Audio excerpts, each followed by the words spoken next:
Hello everyone, myself Nisha. Welcome to all of you on this online platform of Vidya Group. So आज की class में हम लोग एक नया टॉपिक स्टार्ट करने वाले हैं जिसका नाम है टाइम एंड वर्क। हिंदी में इसे बोला जाता है समय और कार्य। इस वाले टॉपिक के अंदर कम से कम हमारे पास में 6 से 7 टाइप बनती है। 6 से 7 टाइप के अंदर हमारे पास में एक दो क्लासेस इसकी कंप्लीट हो चुकी हैं। आज के क्लास में जो हम टाइप कंप्लीट करने वाले हैं उस पर्टिकुलर टाइप का नाम रहेगा हमारे पास में concept of lifting the work from forward. इसका मतलब क्या है, देखो इसमें ना हमारे पास में दो टाइप बनती है। एक है concept of lifting the work from forward, एक होता है concept of lifting the work from backward. क्या है ये forward and backward? Like question आते हैं इसके अंदर हमारे पास में कि ए किसी काम को इतने टाइम में कर सकता है, बी उसी काम को इतने टाइम में कंप्लीट कर सकता है। ए ने 2 दिन काम किया और वो काम छोड़ करके चला गया। शेष काम बी ने कंप्लीट किया, कितने टाइम में किया होगा, इस टाइप से क्वेश्चंस रहेंगे। सो ये वाला जो कॉन्सेप्ट है ये रहेगा concept of lifting the work from forward, कि आया और स्टार्टिंग के ही कुछ दिन काम करके कि वो अपना हिस्सा लेकर के चला गया। सो ये रहेगा फॉरवर्ड से उसने जब काम छोड़ दिया। एक और कॉन्सेप्ट रहता है जिसके अंदर क्वेश्चंस इस टाइप से आएंगे कि ए है उसने ए जो है वो इतने दिन में कोई काम कंप्लीट करता है, बी उसी काम को कंप्लीट करने में इतना टाइम लेता है। दोनों ने साथ में काम किया बट बी ने काम खत्म होने के 2 दिन पहले काम छोड़ दिए। सो ये वाले जो टाइप है, इस टाइप के जो क्वेश्चंस हैं वो आएंगे हमारे पास में lifting the work from backward. दोनों जो टाइप हैं फॉरवर्ड एंड बैकवर्ड, इनमें डिफरेंस समझ आया। अब ये कैसे निकालते हैं, क्यों निकालते हैं, थोड़ा सा इसको समझने की कोशिश करेंगे। देखो, अगर कोई बंदा स्टार्टिंग से काम छोड़ रहा है, स्टार्टिंग से काम जैसे कि मान लो कोई भी है, जैसे मान लो ये रूम बनाना है, ठीक है, कंस्ट्रक्शन का काम हमने किसी को दिया है। मान लेते हैं कि 2 व्यक्ति हैं वो इस रूम को बनाने लग गए। अब उसमें से एक व्यक्ति शुरू के 3 दिन आया बस, और फिर आया ही नहीं पूरे टाइम में। पूरा का पूरा काम जो है वो दूसरे व्यक्ति ने कंप्लीट किया, ठीक है। तो इस केस के अंदर हम लोग क्या करते हैं, उसको फॉरवर्ड में इंक्लूड करेंगे कि शुरुआत के कितने दिन आया, अपने उतने दिन का हिस्सा लेकर के उसको निकाल देंगे, बाकी बचा हुआ काम हम लोग बी से करा देंगे। यही तो होता है ना कि अब देखो वो शुरू के 3 ही दिन आया है तो उसका 3 दिन का ही तो काम हम उसमें से रिमूव कर देंगे ना। और एक दूसरा इसी के सिमिलर कॉन्सेप्ट है जिसमें बैकवर्ड वाला है, उसमें ये रहता है कि व्यक्ति ने, जैसे यही रूम का एग्जांपल ले लें हम लोग कि 2 व्यक्ति हैं ए और बी, ये रूम बनाने का उन्होंने ठेका लिया है एक तरह से। तो जो दोनों व्यक्ति शुरू से लास्ट तक काम करते रहे, बट जो दूसरा व्यक्ति था उसने लास्ट के 2 दिन पहले काम छोड़ दिया। अब या तो हम लोग उसका लास्ट के 2 दिन पहले काम छोड़ा, मान लो 1 महीने में कमरा बन गया, मान लेते हैं 30 दिन के अंदर रूम बन गया पूरा का पूरा, तो उसने 2 दिन पहले काम छोड़ा, यानी कि हम लोग उसका 28 दिन का काम निकालें, एक तो है ना, उसका 28 दिन का काम निकालें। एक दिन को उसको इतना एफिशिएंसी है 28 दिन की निकालेंगे, बहुत दिमाग खराब होगा उसमें, है ना, बहुत कैलकुलेशंस करनी पड़ेंगी, खास करके उसमें जब वेजेस भी इंक्लूड हो। कि मान लेते हैं उसकी 16,000 की सैलरी है, मान लेते हैं महीने की उसकी 36, मान लो महीने की उसकी 36,000 की सैलरी है, जिसके अंदर वो लास्ट के 2 दिन नहीं आया। तो अब उसको कैलकुलेट करेंगे 28 दिन का उसका कितना बनेगा। 36,000 30 दिन की है, फिर 1 दिन की निकालेंगे, फिर उसको 28 से गुना करेंगे, मतलब ज्यादा ही कैलकुलेटिव बन जाएगा। इसी के पैरेलल क्या हम इस क्वेश्चन को ऐसे करके सॉल्व कर सकते हैं कि वो जितने दिन उसने लास्ट से काम छोड़ा है उतने दिन का हम उससे ओवर टाइम करा लें। लाइक ये वाला ही जो एग्जाम्पल है, उसने लास्ट के 2 दिन पहले काम छोड़ा है, तो मैं उसको बोल दूं कि मैं तुझे 36,000 के 36,000 ही सैलरी दूंगी, बट एक काम करना पड़ेगा कि जो 2 दिन पहले काम छोड़ा है वो 2 दिन का जितना काम तूने करना था वो एक्स्ट्रा करके दे दे कभी भी। लाइक काम कंप्लीट हो गया, उसके बाद 2 दिन एक्स्ट्रा आ गया, है ना, तो 28 दिन वहां पर हो गया, 2 दिन का उसने एक्स्ट्रा वर्क किया है, यानी कि टोटल उसने एक तरह से 30 दिन का ही काम कर दिया। सो हम उसको टोटल उसकी सैलरी देंगे। सो ये कॉन्सेप्ट आता है बैकवर्ड में, और जो पहले वाला है वो आएगा फॉरवर्ड में। बाकी क्वेश्चंस को सॉल्व करेंगे तो उस हिसाब से चीजें क्लियर होती जाएंगी। हर एक क्वेश्चन को सॉल्व करने के हम 2 या फिर 2 से ज्यादा ही मेथड्स देखने वाले हैं, जिसके अंदर बेसिक मेथड तो 101% रहने वाला है, प्लस जिस भी क्वेश्चन के अंदर जो भी ट्रिक बनेगी हम लोग उसको वहां पर बहुत अच्छे से डिस्कस करेंगे। सो स्टार्ट करते हैं हम लोग क्वेश्चन से, यानी कि क्वेश्चन नंबर 1 से। सेशन को स्टार्ट करें उससे पहले एक बार वीडियो को लाइक, शेयर और चैनल को सब्सक्राइब कर दें। बात करें अगर हम लोग क्वेश्चन नंबर फर्स्ट की, तो इसमें देखो क्या दिया है। इसने बोला है एक काम को 16 दिनों में पूरा कर सकता है। एक बार इंग्लिश में पढ़ लेते हैं। देखो, A can finish a piece of work in 16 days and B can finish it in 12 days। They work together for 4 days and then A left, है ना। B finished the remaining work. For how many total number of days did B work to finish the work completely. Hindi में देखो, एक काम को 16 दिनों में कर सकता है, ठीक है। ए का कितना है, 16 है, और बी उसी काम को 12 दिनों में पूरा कर सकता है। बी का हमने लगा दिया, कितने दिन का है, 12 दिन का है, ठीक है। एक बार यहां तक का ही क्वेश्चन सॉल्व कर ले। देखो, सबसे पहले क्या करते हैं, वही मेथड, हमारा एलसीएम लेंगे। एलसीएम कितना आएगा, 16 से 3 पे, और यहां से कितना आएगा हमारे पास में 4 पे, है ना। आगे देखो, उन्होंने 4 दिनों तक एक साथ काम किया, ठीक है। एक साथ मिलकर काम किया, और फिर मतलब जो भी चेंजमेंट आया है वो 4 दिन के बाद आया है। तो 4 दिन तक तो इन्होंने जो बोला है उसी प्रोसेस में काम हुआ होगा ना। इन्होंने बोला है कि उन्होंने 4 दिनों तक एक साथ मिलकर के काम किया, और उसके बाद फिर कोई गया कोई आया, वो बाद में देखेंगे। पहले यही हम लोग आइडिया लगा लें कि 4 दिन तक तो मिलकर के काम किया है, बाद में देखेंगे कौन आया है कौन गया है। पहले तो इसी चीज को कैलकुलेट कर लेते हैं, ठीक है। जो ए है वो एक दिन में 3 काम करता है, जो बी है वो एक दिन में 4 काम करता है। तो दोनों मिलकर के एक दिन में कितना काम करेंगे मैम, 4 और 3 7 काम, है ना। ए और बी जो है वो एक दिन में कितना काम करेंगे मैम, 3 + 4 = 7, ठीक है। उन्होंने 4 दिन तक इकट्ठा काम किया है, यानी कि 28 काम तो हो चुका है। टोटल वर्क, ये टोटल वर्क होता है ना हमारे पास में, मैं यहाँ लिख देती हूँ। टोटल वर्क कितना था, 48, उसमें से 28 वर्क जो है वो कंप्लीट हो चुके हैं। तो अभी भी रिमेनिंग वर्क कितना है, 20 वर्क अभी भी रिमेनिंग है, अभी भी शेष है ना। शेष कार्य कितना है, 20 है। अब देखते हैं कौन गया कौन आया, किसने क्या काम किया। क्वेश्चन ने बोला है फिर ए चला गया, बी ने शेष काम अकेले पूरा किया, ठीक है। ए चला गया, शेष काम किसने कंप्लीट किया है, बी ने कंप्लीट किया है। तो बी ने कुल कितने दिनों तक काम किया, ठीक है। ये जो शेष कार्य है रिमेनिंग, ये किसने कंप्लीट किया है, बी ने। बी की टेंडेंसी कितनी है, यानी कि क्षमता कितनी है, बी एक दिन में 4 काम कर सकता है। तो टोटल 20 काम को करने के लिए उसको कितने दिनों की आवश्यकता है, उसको कितने डेज की नीड है, उसको 5 दिन लगेंगे, ठीक है। बट क्वेश्चन ने ये नहीं पूछा कि शेष कार्य को करने में बी को कितने डेज लगे हैं। क्वेश्चन के लैंग्वेज पर ध्यान दो। इसने पूछा है कि बी ने कुल कितने दिनों तक काम किया है, ठीक है। तो देखो 5 दिन तो बी ने यहाँ पर काम किया है, बी ने 5 दिन तो यहाँ पर काम किया है, प्लस में 4 दिन यहाँ भी तो काम किया है ना, ए के साथ मिलकर के। सो कंप्लीट पूछ रखा है, ध्यान रखना। आंसर कितना हो जाएगा यहाँ से हमारे पास में 9 डेज, यानी कि ऑप्शन नंबर बी जो है ये हमारा राइट आंसर है, ठीक है। ध्यान रखना, यहां से क्वेश्चन 2 टाइप से पूछा जा सकता है। एक तो यही फॉर्मेट कि बी ने कुल कितने दिन तक कार्य किया, उस केस में बी का जहां जितना काम है सारा जोड़ दो, वहां से डेज आ जाएंगे। दूसरा कि शेष कार्य को बी ने कितने टाइम में कंप्लीट किया, तो तब आता आंसर हमारे पास में 5 डेज, और अब आएगा हमारे पास में 9 डेज, यानी कि ऑप्शन नंबर बी, ठीक है। ये वाला मैं लिख देती हूँ मेथड नंबर फर्स्ट, इसको हम लोग लिख देते हैं क्या, मेथड नंबर फर्स्ट। इस टाइप से हम लोग इस क्वेश्चन को कर सकते हैं, कोई दिक्कत कोई परेशानी नहीं है, ठीक है। सेम इसी क्वेश्चन को हम एक और मेथड से अटेम्प्ट कर सकते हैं, कैसे कर सकते हैं वो भी देखेंगे। एक सेकेंड रुकना।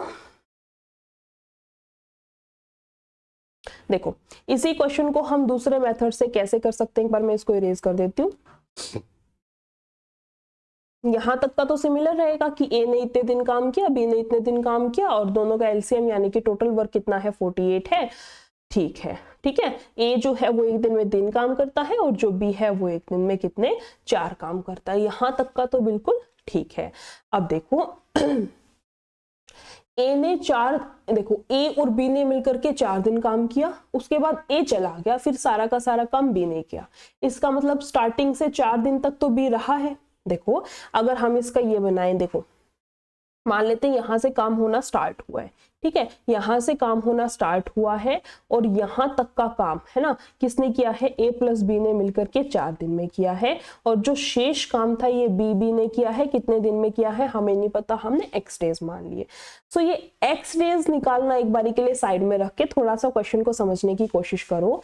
यहाँ पर देखो b ने काम किया 4 दिन तक और 4 दिन के बाद भी b ने काम किया, ये एंडिंग होगी, यानी कि स्टार्टिंग से लेकर के एंडिंग तक पूरे के पूरे टाइम में बी तो कंटिन्यूअसली काम कर रहा है ना, बी ने तो कंटिन्यूअसली काम किया है स्टार्टिंग से लेकर के एंडिंग तक। मतलब जो काम चोरी करी है वो किसने करी है, ए ने। ए ने क्या काम चोरी की है, ए ने ये काम चोरी की है मैम, वो तो सिर्फ और सिर्फ 4 दिन आया, अपना काम किया और अपना पैसा लेकर के निकल गया, बाकी का जो भी काम था सारा का सारा बी ने संभाला है। तो क्यों ना हम लोग इसको इसी तरह से अटेम्प्ट करें। ए ना ए ने कितने दिन काम किया है, 4 दिन। ए एक दिन में कितने काम करता है, 3 काम, तो उसने क्या 4 दिन में 12 काम किए होंगे, बिल्कुल किए होंगे। यानी कि टोटल वर्क 48 था, बट उसमें से 12 काम ए ने कर दिए, तो ए को साइड में कर दो। अब एक ही बात खत्म, उसने वो आया, उसने अपने हिस्से का काम किया और निकल गया। अब ए को ऐसे मान लो है ही नहीं, क्यों, क्योंकि सारा का सारा काम तो बेचारे बी ने किया है ना। तो बी ने टोटल कितने काम किए हैं, 36 काम किए हैं, और एक दिन में 4 काम करता है, तो क्या उसने 36 काम जो है वो 9 दिन के अंदर किए होंगे, है ना। तो क्या उसने 36 काम जो है वो 9 दिन में किए होंगे, 9 दिन। अब ये टोटल आए हैं, ध्यान रखना, है ना, क्योंकि स्टार्टिंग में देखो, स्टार्टिंग से जब 4 दिन खत्म हुए वहां तक 4 दिन काम किया। ये जो 9 दिन का रेशियो है वो ऐसे बटा है 4:5 का, कि ए के साथ मिलकर के 4 दिन काम किया है और बचे हुए 5 दिन उसने अकेले काम किया है। बट ऐसे रेशियो की फॉर्मेट में कोई पूछता नहीं है, बस समझाने के लिए बताया है, ठीक है। सो इस तरह से भी कर सकते हैं। इसको मैं लिख देती हूँ मेथड नंबर 2, है ना, इसको हम लिख देते हैं मेथड नंबर 2। इस वाले तरीके से भी इस क्वेश्चन को अटेम्प्ट कर सकते हैं हम लोग, और जो इससे प्रीवियस मेथड था इससे भी अटेम्प्ट कर सकते हैं। दोनों से आंसर सेम आएगा, आंसर हमारा दोनों से 9 डेज आएगा, यानी कि सेम आएगा, ठीक है। ये वाला मेथड बिल्कुल इसको प्रॉपरली बेसिक बोल सकते हैं। ये वाला मेथड सिर्फ उसी केस में काम देगा जब कोई व्यक्ति स्टार्टिंग से काम करना छोड़ रहा है, ठीक है, कि आया, अपने हिस्से का काम किया और चला गया। सो जितना काम किया उसको हम लोग रिमूव कर देंगे, कि व्यक्ति गया तो उसका काम भी निकाल दो।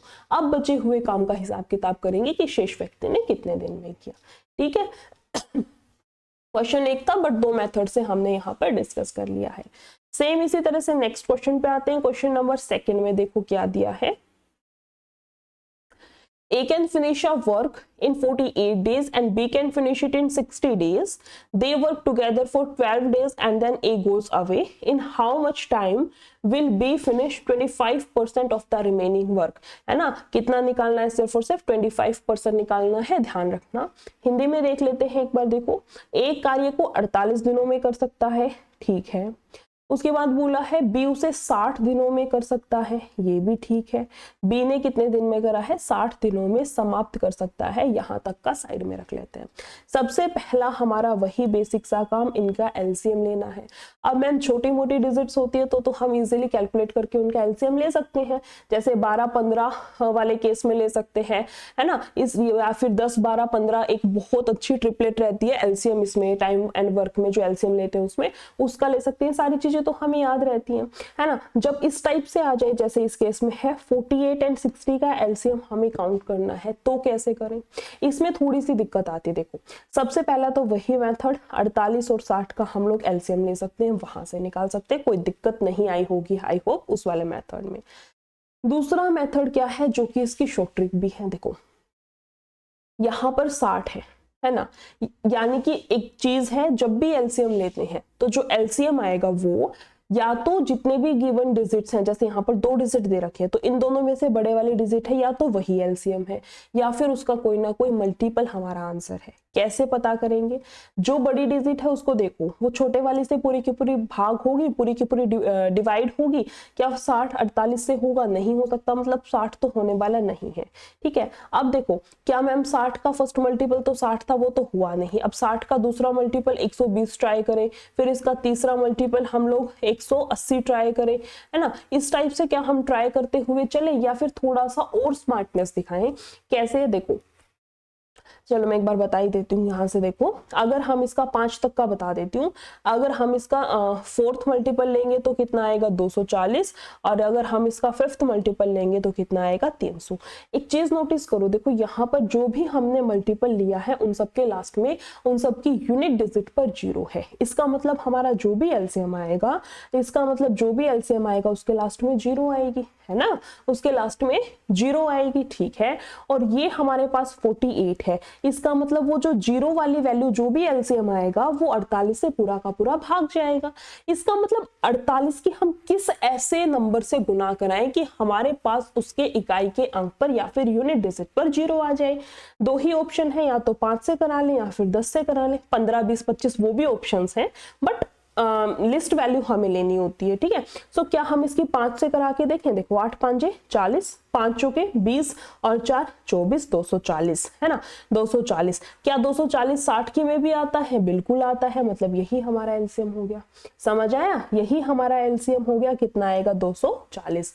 अब ये इतना सब तो समझाने के लिए किया है, इतना सब हमें एग्जाम में नहीं करना है। आई होप जो चीज समझाना चाह रही थी वो समझ आ गई होगी। अब इसको सिंपली सा सोच के देखो, हमारे पास 2 डिजिट है 48 और 60, ठीक है। अब देखो 60 तो एलसीएम हो नहीं सकता क्योंकि साफ साफ दिख रहा है 48 60 से किसी भी हालत में पूरा का पूरा इसको डिवाइड नहीं करेगा, ठीक है। इसका दूसरा, तीसरा, चौथा, अब 60 का निकालने का कोई फायदा नहीं है, हमें पता है लास्ट में 0 आनी चाहिए, तो क्यों ना 48 को पकड़ लें। 48 की 5 से करो, मान लो 5 से कोई ऐसी डिजिट आ जाती, मान लो 190 आंसर आता, 190 तो 60 की टेबल में नहीं आता, फिर हम इसकी 5 की जगह 10 से मल्टीप्लाई करते, ठीक है। तो इस टाइप से थोड़ा सा हमें खुद से सोचना पड़ेगा। 5 से कराएंगे तो कितना आएगा? 240। यहाँ देखो अब 5 पे जाएगा और 6 से जाएगा 4 पे, है ना, 6 चौक 24 और 1 0। अब वापस से क्वेश्चन पे आते हैं। वे 12 दिनों तक एक साथ मिलकर कार्य करते हैं, साथ में मिलकर के काम करते हैं A + B। कितने दिनों तक साथ में मिलकर के उन्होंने काम किया है? A + B ने साथ में मिलकर के कितने दिनों तक काम किया है? मैम उन्होंने 12 दिनों तक साथ में मिलकर के काम किया है, और उसके बाद कोई चला गया, कोई आ गया, वो जो भी हुआ है बाद में हुआ है। पहले तो 12 दिन का हिसाब किताब कर ले। A जो है एक दिन में 5 काम करता है, B जो है एक दिन में कितने 4 काम करती है। सो यहाँ से कितना आएगा? 5 और 4 9, और यहाँ से कितना आएगा? 12, है ना। यहाँ से कितना आ जाएगा हमारे पास में? 108, ठीक है। ये क्या है? ये काम हो चुका है। ये मैं लिख देती हूँ, टोटल वर्क था कितना था? 240। टोटल वर्क कितना था? 240। हो कितना चुका है काम हमारे पास में? 108। बचेगा कितना हमारे पास में? यहाँ से 132। ये क्या है? रिमेनिंग वर्क है ना। रिमेनिंग वर्क कितना है हमारे पास में? अभी भी 132 बचा हुआ है। अब क्वेश्चन को रीड करते हैं। उसने बोला है 12 दिनों तक एक साथ मिलकर कार्य करते हैं और फिर A चला जाता है। चला कौन गया? A चला गया, ठीक है। A जो है वो चला गया। B शेष कार्य का 25%, शेष कार्य कौन सा है? 132। इसका 25% या फिर बोल सकते हैं इसका 1/4 भाग किससे करवाना है? B से करवाना है ना। B एक दिन में कितने काम करता है? 4 काम करता है। सो हम लोग यहां से निकाल लेंगे क्या?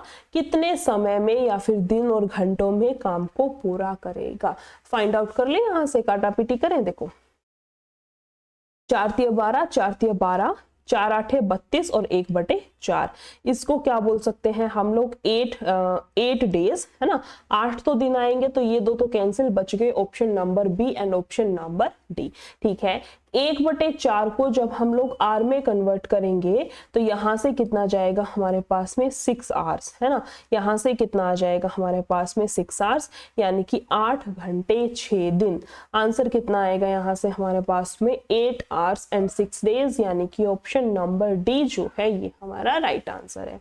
समझ आया क्वेश्चन? इसके पीछे वाला जो क्वेश्चन था सिमिलर सा क्वेश्चन है, बस इसके अंदर एक स्टेप को एक्स्ट्रा इंक्लूड कर दिया है। वो स्टेप क्या है? 25% करना है शेष कार्य का।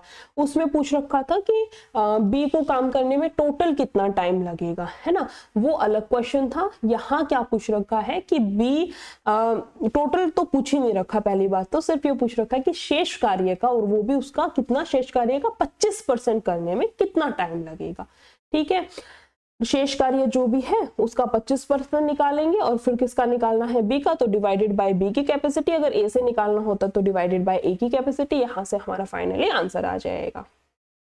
इसी को दूसरे वाले मेथड से देखते हैं। देखो एक बारी जो यही क्वेश्चन है इसको एक बार दूसरे वाले मेथड से भी ट्राई करके देखते हैं।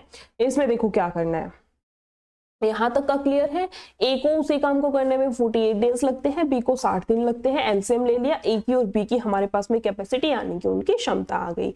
अब देखो इन्होंने बोला है बी शेष कार्य का 25% ये निकालना था, ठीक है। अगर हम इसकी देखो ये बनाएं, ये मान लेते हैं स्टार्टिंग है और ये काम की एंडिंग है, ठीक है।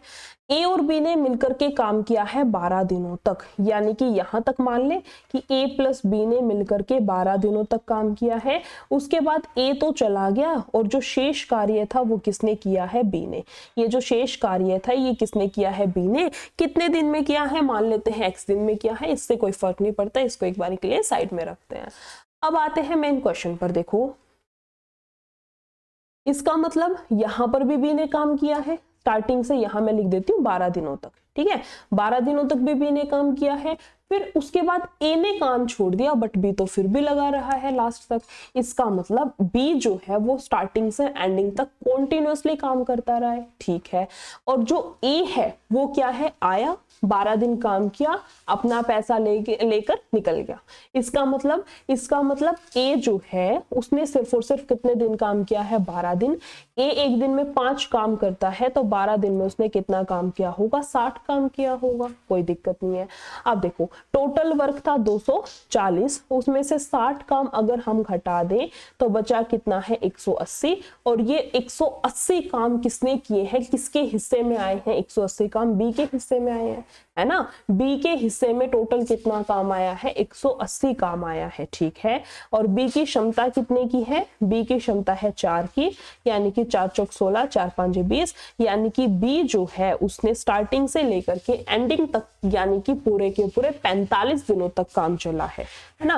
काम जो है वो 45 दिनों तक चला है और बी ने शुरू से अंत तक यानी कि पूरे के पूरे 45 दिन काम किया है, ठीक है। अब हम इसका थोड़ा सा डिस्ट्रीब्यूशन करने की कोशिश करते हैं।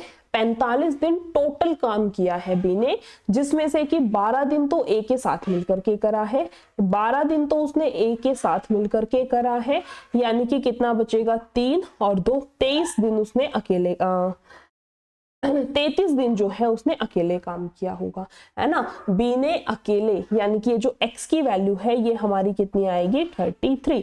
बी ने अकेले कितने दिन काम किया है, उसने 33 दिन काम किया है, समझ आया। यानी कि जो भी रिमेनिंग वर्क था वो 33 डेज के अंदर बी ने कंप्लीट कर दिया, ठीक है।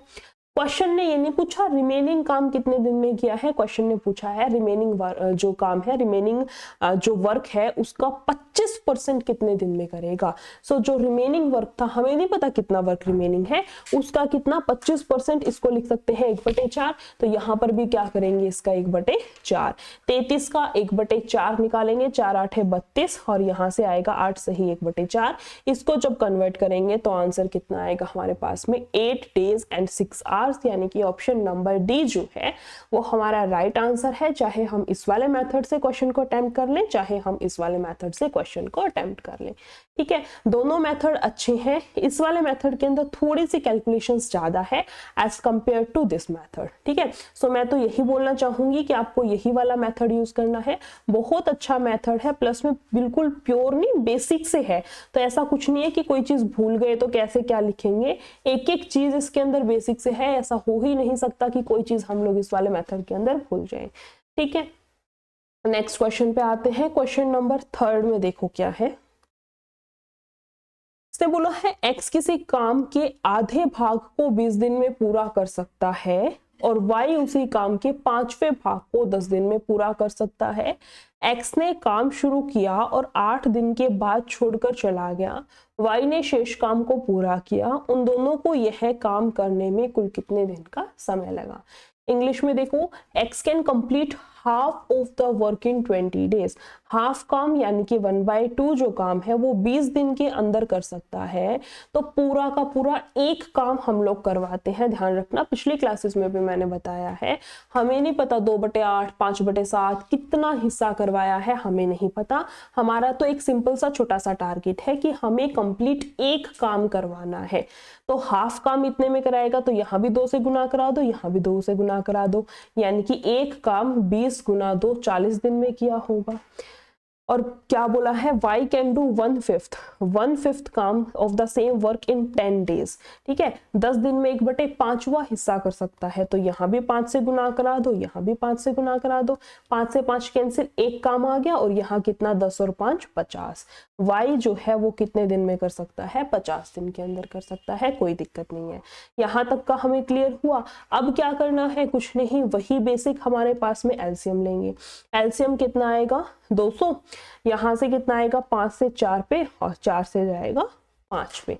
यहाँ तक का तो क्लियर है मैम, यहाँ तक का तो प्योर बेसिक है, कुछ भी नया नहीं है। ठीक है, अब देखो, x started the work and left after 8 days. X ने काम करना शुरू किया और उसने 8 दिन के बाद काम छोड़ दिया। ठीक है, काम करना शुरू किसने किया है, एक्स ने। तब तक वाई का कोई रोल नहीं है, वाई भाई साहब मस्त बैठे हैं। ठीक है, सो एक्स ने काम करना शुरू किया और उसने 8 दिन के बाद काम छोड़ा, मतलब 8 दिन तक तो उसने अपना काम किया होगा, है ना। एक्स ने अपना काम किया है 8 दिनों तक। इसको ऐसे लिख लेते हैं, x की कैपेसिटी कितने की है, 5 की, तो उसने 8 दिनों तक काम किया है, यानी कि 40 काम तो हो चुके हैं। मैं यहाँ लिख देती हूँ, ये क्या रहा होगा, टोटल वर्क। टोटल वर्क में से 40 काम तो हो गए, बचा कितना है 160, ये क्या है रिमेनिंग, ये क्या है हमारे पास में रिमेनिंग वर्क, ये कितना रहा है 160 रहा है ना। कहाँ था, X started the work and left after 8 days. Then Y took over to complete the remaining work. अब जो remaining work है वो करने का जिम्मा किसको दिया गया है, Y को दिया गया है। The total number of days taken by them to complete the work. Total number of days हमें फाइंड आउट करने हैं। ठीक है, अब देखो जो रिमेनिंग वर्क है वो किसने कंप्लीट करने हैं, वाई ने। So time taken by Y कितना आ जाएगा, 160 काम हमें कराने हैं। वाई एक दिन में 4 काम करता है, तो 160 काम को वो 40 दिन के अंदर कर देगा। कितने दिन में कंप्लीट कर देगा, वो 40 दिन के अंदर कंप्लीट कर देगा। क्वेश्चन ने क्या पूछा है कि दोनों ने मिलकर के टोटल कितना टाइम लिया है इस पूरे के पूरे काम को कंप्लीट करने में, है ना। Time taken by x plus Y to do this complete task कितना आ जाएगा, x ने 8 दिन काम किया और उसके बाद चला गया, y ने 40 दिन काम किया और काम कंप्लीट हो गया, तो टोटल कितना आएगा 40 प्लस में 8, टोटल कितना आ जाएगा हमारे पास में 48 डेज, यानी कि ऑप्शन नंबर ए जो है ये हमारा राइट आंसर है। ठीक है, नेक्स्ट क्वेश्चन पे आते हैं, क्वेश्चन नंबर 4। इसमें देखो क्या दिया है, एक बार क्वेश्चन को रीड करो, सारी चीजें सेट कर ले जैसे जैसे जो दे रखा है। टाइम कितना लिया है, ए प्लस सी ने काम करते हुए 3 दिन का। ठीक है, यहाँ पर देखो रिमेनिंग वर्क कितना है हमारे पास में 10 है। बाय में कैपेसिटी ऑफ ए की कैपेसिटी कितने की है 2 की, और सी की मैम हमें पता नहीं, इसको हम लोग फाइंड आउट कर लेंगे। यहाँ से देखो अगर हम इस इक्वेशन को सॉल्व करें तो बहुत इजीली हम इसको सॉल्व कर सकते हैं। कैसे आएगा, 2 + x = 10/3, 2 को उधर भेजेंगे, यहाँ से कितना आएगा हमारे पास में 10/3 माइनस का 2, है ना। 3 एलसीएम 10 में से यहाँ से कितना 6 का जाएगा, कितना 4/3, यानी कि x या फिर बोल सकते हैं c, है ना। यहाँ से कितना आएगा 4/3, ये किसकी क्षमता है हमारे पास में c की, या फिर इसको मैं यहाँ ब्रैकेट में ही लिख देती हूँ, x का मतलब है c। ठीक है, सो c की जो काम करने की क्षमता है, यानी कि c जो है वो एक दिन में 4/3 काम कर सकता है। क्वेश्चन की डिमांड क्या है, क्वेश्चन ने बोला है कि उसी काम का 40%, यानी कि जो हमारा टोटल वर्क है उसका 40%, या फिर 2/5 भी बोल सकते हैं, या फिर 40% हटेगा तो नीचे 2 जीरो, इसको काट के 2/5 के ही बराबर आएगा। इसको हम 40/100 भी लिख सकते हैं, कोई दिक्कत वाली बात नहीं है।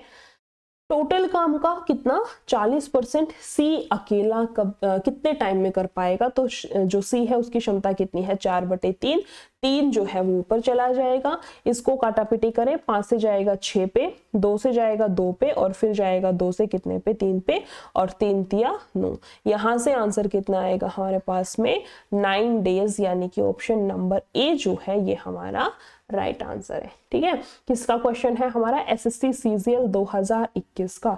सारे ही क्वेश्चन पीवाईक्यू है, ये भी एसएससी सीजीएल सीएचएसएल है, सॉरी ये एसएससी सीएचएसएल 2021, ये भी सीजीएल का, सारे ही पीवाईक्यू है। ठीक है, नेक्स्ट क्वेश्चन पर आते हैं। क्वेश्चन नंबर 5 में देखो क्या दिया है। A, B and C can do a work in 6, 8 and 12 days respectively. They begin to work together, but A and C lives after 2 days. Now B completes the remaining work. The total number of days needed for the completion of the work is। ठीक है, A, B, C कितना कितना time लेते हैं, A हो गया, ये B और ये C। A भाई साहब लेते हैं 6, ये 8, ये 12। सबसे पहला वही बेसिक हमारी जो मेथड है उसको करेंगे।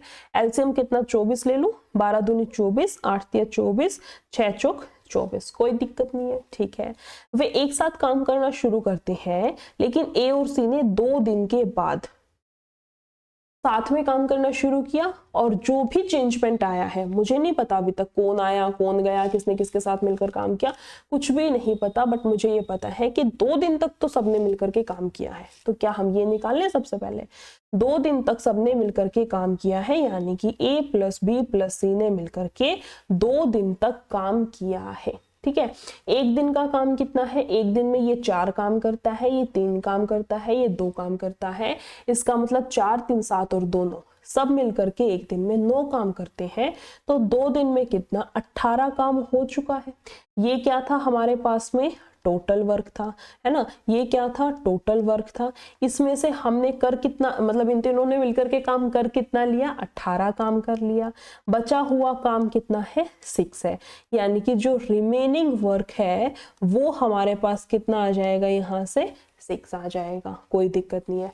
अब देखते हैं कौन गया कौन आया, किसने किसके साथ मिलकर काम किया, सारी चीजें अब हम लोग डिस्कस करेंगे।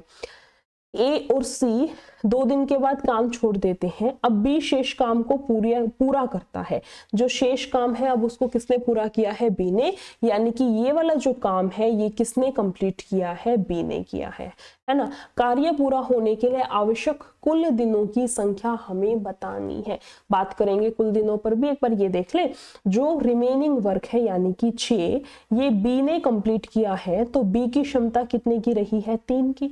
बी एक दिन में 3 काम करता है, तो क्या उसने 6 कामों को 2 दिन के अंदर निपटा दिया होगा, 6 काम उसने 2 दिन में खत्म कर दिए होंगे। क्वेश्चन ने ये नहीं पूछा कि बी ने कितने दिन में शेष काम को पूरा किया है, क्वेश्चन ने तो ये पूछा है कि जो शेष काम, जो टोटल वर्क है उसको करने में कुल दिनों की संख्या कितनी है।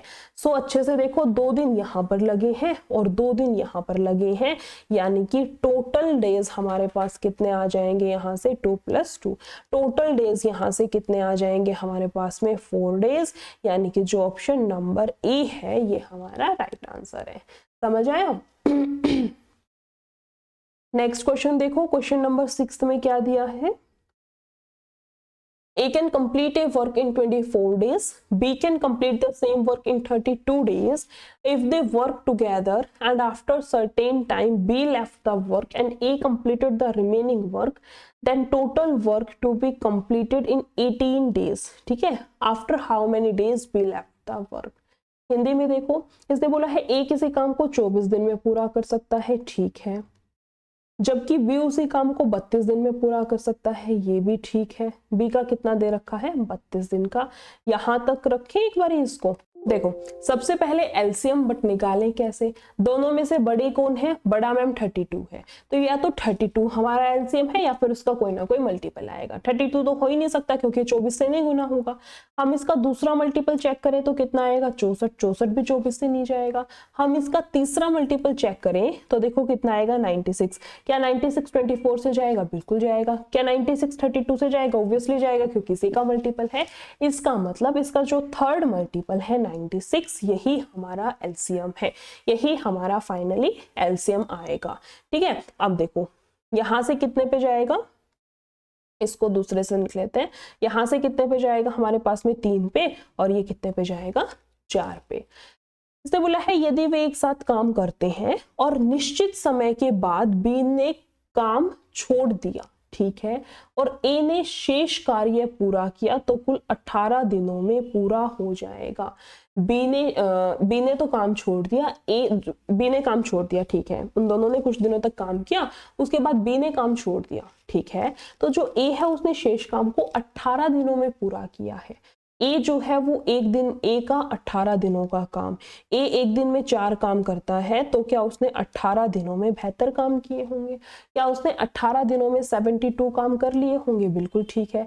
ये क्या था हमारे पास में टोटल वर्क था, इसमें से 72 जो काम है वो हो चुका है, इसका मतलब अभी भी जो रिमेनिंग वर्क रहा है वो कितना था 24 का, है ना। मतलब जो काम बी ने किया था वो कितना रहा होगा 24 का। क्वेश्चन ने पूछा है क्या, कितने दिनों के बाद बी काम छोड़ देता है। ठीक है, देखो यहां स्टार्टिंग है, यहां पर एंडिंग है, ठीक है, थोड़ा सा समझने की कोशिश करना। ए प्लस बी ने मिलकर के काम किया, हमें नहीं पता कितने दिनों तक काम किया, हमने मान लिया यहां तक उन दोनों ने काम किया। उसके बाद बी ने काम छोड़ दिया और जो शेष वर्क है वो पूरा का पूरा ए ने किया है, बट यहाँ पर एक्स की जगह पर हमें दे रखा है कितने 18 दिनों तक किया है, और इन दोनों ने मिलकर के एक्स डेज तक काम किया। काम स्टार्ट हुआ, खत्म हुआ, ए प्लस बी ने मिलकर के काम शुरू किया। अब पता नहीं कितने दिनों तक उन्होंने काम साथ में किया, और उसके बाद बोल रखा है क्वेश्चन ने कुछ दिनों के बाद बी ने काम छोड़ दिया, फिर जो बचा हुआ काम है वो ए ने अकेले कंप्लीट किया 18 दिन के अंदर। ए एक दिन में 4 काम करता है, तो उसने 18 दिन में बेहतर काम किए होंगे, तो टोटल वर्क में से बेहतर अगर हम घटा दे तो 24। इसका मतलब जो ए है, इसका मतलब क्या हुआ, देखो ए जो है उसने कितने काम किए हैं हमारे पास में 72, और बचा कितना है हमारे पास में 24। अब ये जो 24 वर्क है ये किसका, बी का है ना। क्यों? क्योंकि देखो क्वेश्चन ने मेंशन कर रखा है, तो कुल काम 18 दिनों में पूरा हो जाएगा। क्या दे रखा है, ए ने शेष कार्य पूरा किया तो कुल काम 18 दिन में पूरा हो जाएगा। इसका मतलब ये जो रिमेनिंग वर्क है ये किसने किया है, बी ने, है ना। ए का हिसाब किताब तो हमने कर लिया, इसका मतलब जो ये रिमेनिंग वर्क है ये किसने किया होगा, बी ने। सो हमें बेसिकली टाइम निकालना है बी के लिए। बी ने टोटल 24 काम किए हैं, बी एक दिन में 3 काम करता है, तो क्या उसने 24 काम को 8 दिन में कंप्लीट किया होगा, है ना। तो उसने 24 काम को कितने दिन में कंप्लीट किया होगा, 8 डेज के अंदर। यानी कि हमारा जो राइट आंसर रहेगा वो कितना आएगा, ऑप्शन नंबर बी। ठीक है। और भी क्वेश्चंस हैं इसके अंदर, ये 2 क्वेश्चंस और हैं, इनको हमारी जो नेक्स्ट क्लास होगी उसके अंदर हम लोग इनको सॉल्व कर लेंगे। एक बार क्वेश्चंस देख लेना। ये है क्वेश्चन नंबर 1 जो हमने HW के लिए रखा है, ये है क्वेश्चन नंबर 2। दोनों क्वेश्चन सॉल्व करना बहुत अच्छे से, सेम मेथड इसके ऊपर अप्लाई होगा, सेम तरीके से सॉल्व करना। अगर आंसर आ गया तो बहुत अच्छी बात है, आप लोग मुझे कॉमेंट बॉक्स में आंसर कर सकते हैं। अगर आंसर नहीं आता है तो भी कोई दिक्कत की बात नहीं है, नेक्स्ट क्लास में इन दोनों क्वेश्चंस को हम लोग डिस्कस कर लेंगे। आज का सेशन यही तक रखते हैं, यानी कि आज के लिए इतने ही क्वेश्चंस को रखते हैं।